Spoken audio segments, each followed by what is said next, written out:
ओम वंदे मातरम। जय हिंदू राष्ट्र। सभी आर्य वीर वीरांगनाओं को नमन, सभी संतों को नमन। आशा करता हूँ आप स्वस्थ होंगे।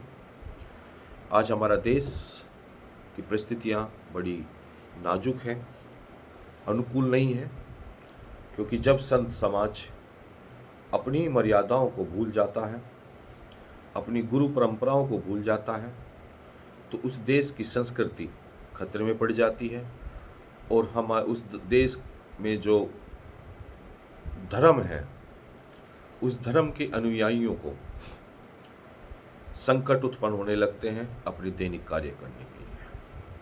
आज हमारा देश कुछ इसी स्थिति में। मैं हरिद्वार, ऋषिकेश और बहुत सारी धार्मिक नगरियों में गया। 2 साल या 3 साल से मैं देख रहा हूँ कि जो हमारे पूर्वज, जो हमारे बुजुर्ग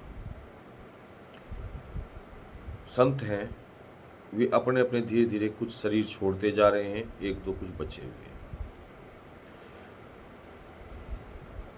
लेकिन जिन गुरुओं ने धर्म प्रचार के लिए देश विदेश में अपनी मान प्रतिष्ठा को इस तरह रखा कि अनुयायी उनकी बात सुनते थे और वैदिक सनातन धर्म को मानते हुए उससे प्रभावित होकर उसके अनुयायी बनते थे, आज उन्हीं गुरुओं के शिष्य स्वार्थवश ऐसे षड्यंत्र रचते हैं जिससे गुरु की तो छवि धुंधलित होती ही है।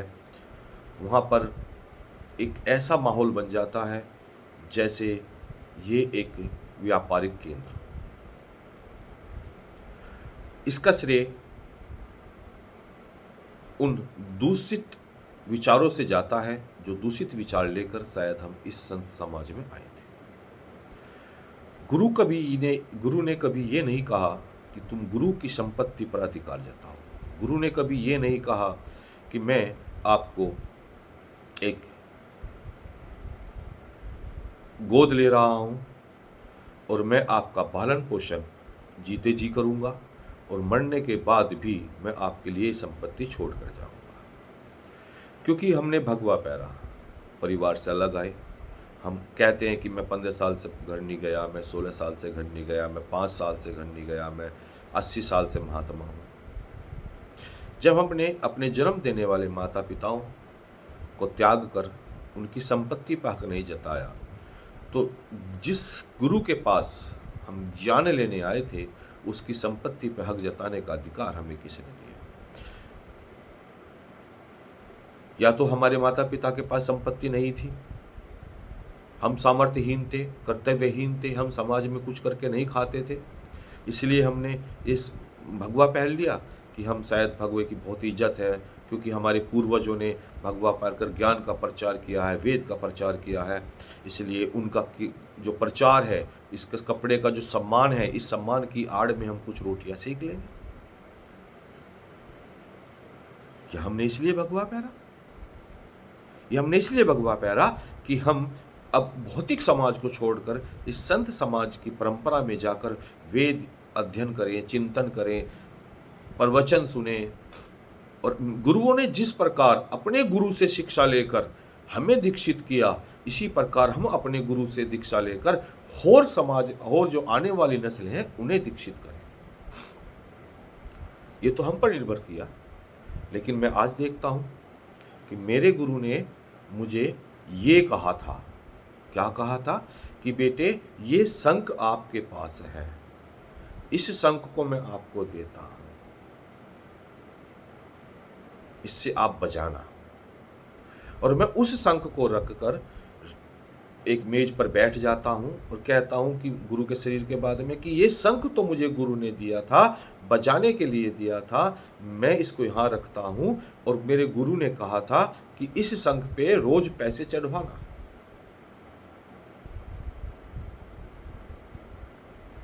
और हम अंधभक्ति में उस बात को सत्य मान लेते हैं। गुरु ने शंख दिया, मैं मानता हूं गुरु ने आपको शंख दिया, मुझे शंख दिया, लेकिन उस शंख को बजाकर ध्वनि उत्पन्न कर विधर्मियों को ये बताने के लिए कि गुरु का शरीर रहे ना रहे, लेकिन गुरु का ज्ञान आज भी जिंदा है और वो हमारे अंदर है, और हम गुरु परंपरा को बढ़ाते हुए आगे ऐसे ही शिष्यों को बनाएंगे, ऐसे ही कार्य करेंगे। मेरे गुरु ने अपने जीवन काल में 5 आश्रम बनाए जिनसे साधकों को व्यवस्थित किया जा सके, और हमको 5 और बनाने हैं गुरु से अलग, जिससे हम उनको व्यवस्थित कर सकें, हम गुरु परंपरा चला सकें।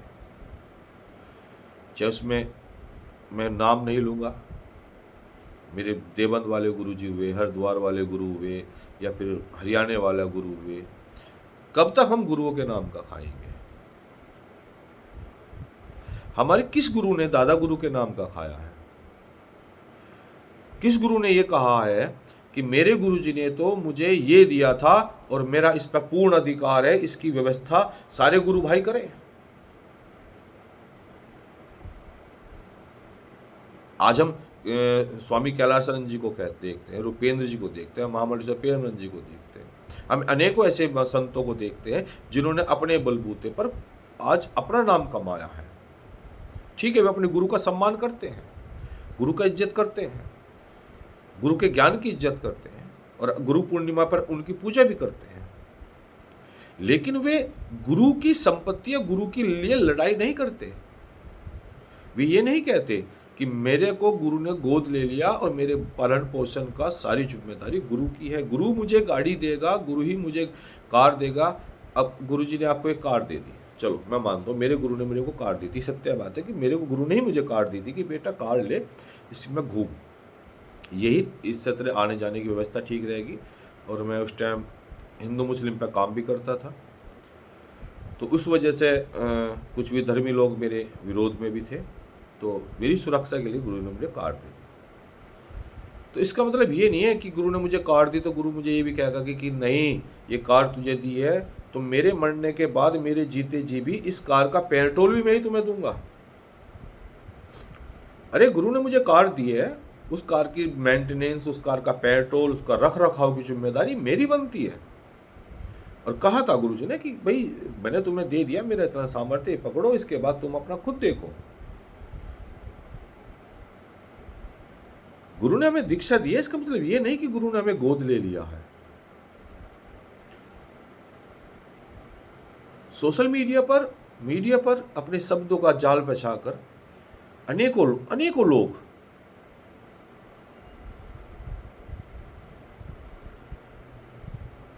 पाखंड ऐसा मचा देते हैं कि जो सत्य है उसको सुनाने के लिए शायद डीजे की आवश्यकता पड़े।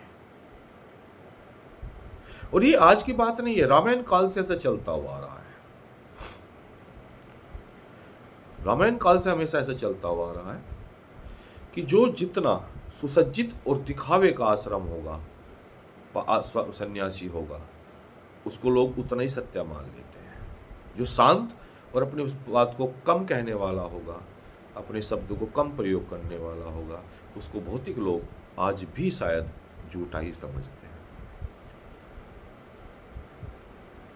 यही कारण है कि विधर्मी आज हावी होते जा रहे हैं।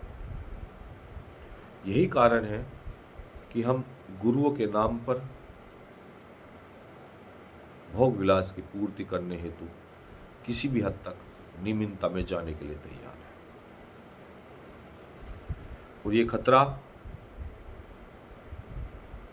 जो वर्तमान में एक अंश है, भविष्य में ये खतरा पूरी संस्कृति और पूरे धर्म के लिए घातक होगा। हमारे गुरुओं ने सामर्थ्य के अनुसार अपनी व्यवस्थाओं को देखने के लिए गद्दी का निर्माण किया।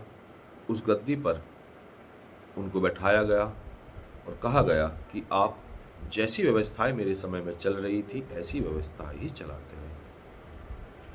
किंतु हमने ज्ञान को विलुप्त कर दिया, हमने गद्दी के सम्मान को विलुप्त कर दिया, और उस गद्दी के सम्मान को विलुप्त करने के बाद भी हम सोचते हैं कि हम तो गुरु के बड़े परम शिष्य हैं। ये कदाचित सत्य नहीं है। ये कदाचित सत्य नहीं है, क्योंकि अगर हमने गुरु की गद्दी पर बैठे हुए उस प्रतिनिधि का सम्मान नहीं किया तो हमने गुरु का सम्मान नहीं किया। परशुराम मात्र परशुराम नहीं, परशुराम एक गद्दी थी, इसलिए चिरंजीवी है। हमारे गुरु की गद्दी भी चिरंजीवी है। हमें अपने गुरु की गद्दी का सम्मान करना चाहिए। हमें अपने कार्य स्वयं करने चाहिए। संत की परिभाषा ये नहीं कि हमने भगवा पहन लिया तो हम भगवान बन गए। संत की परिभाषा है कि हमने अपने जीवन काल की सभी व्यवस्थाओं को सुचारू रूप से चलाने के लिए पुरुषार्थ कार्य करने चाहिए। मैं जितना अन्न खाता हूँ, अगर मैं किसी संस्था में रहकर खाता हूँ तो उस संस्था का हिस्सा हूँ। उस संस्था में जितने भी कार्य मेरे यथा पुरुषार्थ हो उन्हें मुझे करना चाहिए। समाज से भिक्षा गमन कर कर भोजन करना एक संत की परिभाषा है, और जितना समाज मुझे भोजन देता है उतना भोजन करने के बाद मैं उस समाज के उतने कार्य करूं, यही मेरे संत की मूल सिद्धांत है।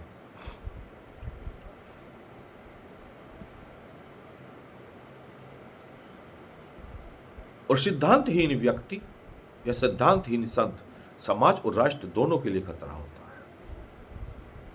हमारे गुरुओं ने जितनी भिक्षा ली उनका यथा सामर्थ्य प्रयोग किया, और हम उनकी ली हुई भिक्षा के बाद जो उन्होंने संस्थाएं बनाई हैं उन पे कब्जा करना चाहते हैं। उनके द्वारा बनाई हुई वाहन, उनके द्वारा बनाई हुई कमरे, उनके द्वारा बनाई हुई इन व्यवस्थाओं का भोग करना चाहते हैं, जबकि गद्दी का अधिकारी हम नहीं हैं। तो अगर आप जीवन काल में चाहते हैं कि आप भी अपने गुरु को धारण कर कर एक दिन गुरु बने, तो सर्वप्रथम आप संत बने। और संत का प्रथम धर्म होता है कि जो कर्तव्य का निर्वाह करने के लिए गुरु ने हमको दिया है, उसका कर्तव्य को निर्वाह करने हेतु हम स्वयं उसकी व्यवस्थाओं की जो ढांचा है, वो अर्थव्यवस्था हो या फिर गृह व्यवस्था हो या फिर जो भी भोजन व्यवस्था हो, स्वयं करें। ना कि ये कि मेरे को गुरु ने कोई चीज दी और देने के बाद उसकी व्यवस्था भी गुरु करे। ये कदाचित अनुचित है, ये तर्कसंगत है भी नहीं। गुरु ने मुझे ज्ञान दिया और कहा कि बेटे जाओ, ये गाय है, इसे तुम रखो, इसका भरण पोषण तुम करो, तो उस गाय की जिम्मेदारी मेरी है। अगर उसको गर्मी लगती है तो पंखा मुझे व्यवस्थित करना है, उसको भोजन चाहिए तो घास मुझे व्यवस्थित करना है। ये नहीं कि गुरु ही उसके भोजन की और उसकी व्यवस्था करेगा। ये तो ये वाली बात हो गई कि मैं गुरु के नाम पर अपनी भोग विलास पूरी करने हेतु दिखाता फिरूं कि गुरु ने मुझे गाय दी है और इसका भरण पोषण करना है, तो कृपया मुझे चंदा दें और मैं इसको भोजन कराना चाहता हूं। ये बिल्कुल अनुचित है। और यही विडंबना आज हर जगह फैली हुई है। क्षमा चाहता हूं, वीडियो बहुत लंबी हो गई,